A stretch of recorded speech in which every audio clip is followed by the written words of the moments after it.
former Saints coach, now Fox analyst Sean Payton, telling Jarrett Bell of USA Today, basically, I'm going to coach again. And that's not a surprise. I expect him to be back in 2023. The question is where?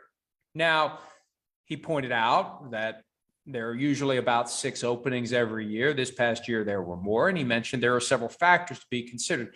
Here's the thing to remember. And I don't think that I'm saying anything that we don't already know if we pay close attention to how the sausage gets made. But the reality is this. Every owner out there now knows Sean Payton is in play. If they didn't already know it, they know now he's in play for next year. They should have known if they were paying attention by virtue of the fact that he nearly landed in Miami this year. But for the Brian Flores lawsuit, it would have been Sean Payton and Tom Brady together in Miami. So Payton is in play.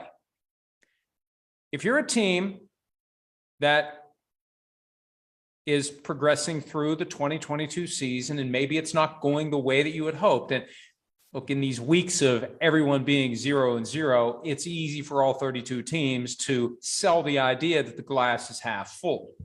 At some point, the glass is going to start to drain. You can't have good teams without bad teams. We get on the other side of Halloween, you're going to have some owners that start thinking about their options.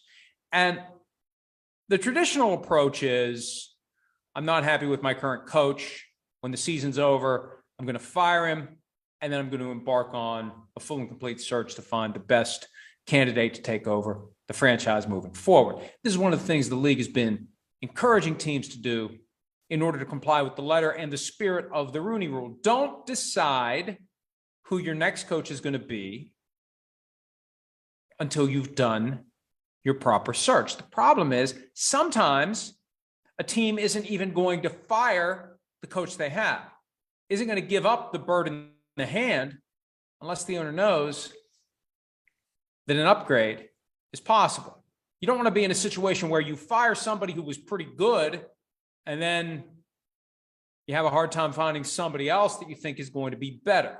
That's just the way that ownership thinks. And we've talked about this before, the fact that they're billionaires and they've been highly successful and they're used to getting their way. They want to do things the way they want to do things. So now that we know Sean Payton's in play, that becomes an option for one of these teams whose owner says, I'm not really happy with where we are. Can we do better? And there's one shot to get Sean Payton. Anybody out there that has ever thought about hiring Sean Payton, all those years he stayed with the Saints, remember it was every year, Sunday Splash Reports, a coin that he termed or a term that he coined. One of the two is right.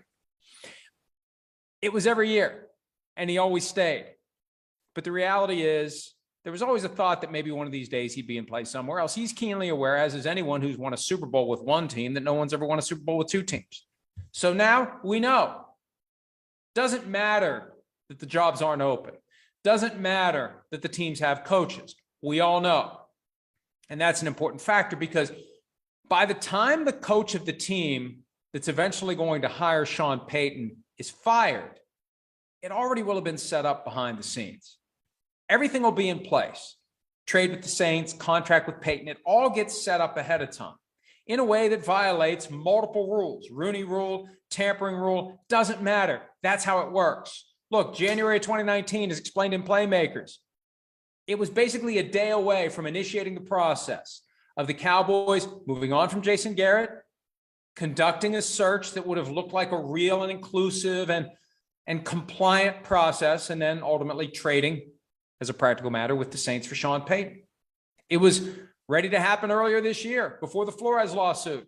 Brady becomes a minority owner of the Dolphins. Saints trade for Sean Payton. Sean Payton's rights at that point because he already resigned from New Orleans. And then Brady moves down from the ownership suite to the field, works out a deal with the Bucs, plays for the Dolphins. That all was going to be worked out ahead of time. It was just a matter of it playing out. So that's what we need to keep in mind. We get to the end of the season and jobs start popping up. Unless somebody is a little too indiscreet about what's happening. And you have to be careful because if you talk about it too much and the league catches wind of it, if they decide this is the one case where they are going to enforce the tampering rules, because they do it like once every 5 or 6 years, just randomly. The last time that I think the rules were enforced happened against the Chiefs maybe 6 years ago. You still have to be careful. You can't be too blatant about it and force the league to do something. But once the jobs start opening up, Payton and his next employer will already know where this is heading. The Saints will already know what they're getting. That'll already be taken care of quietly and privately behind the scenes. So that's the thing to keep in mind.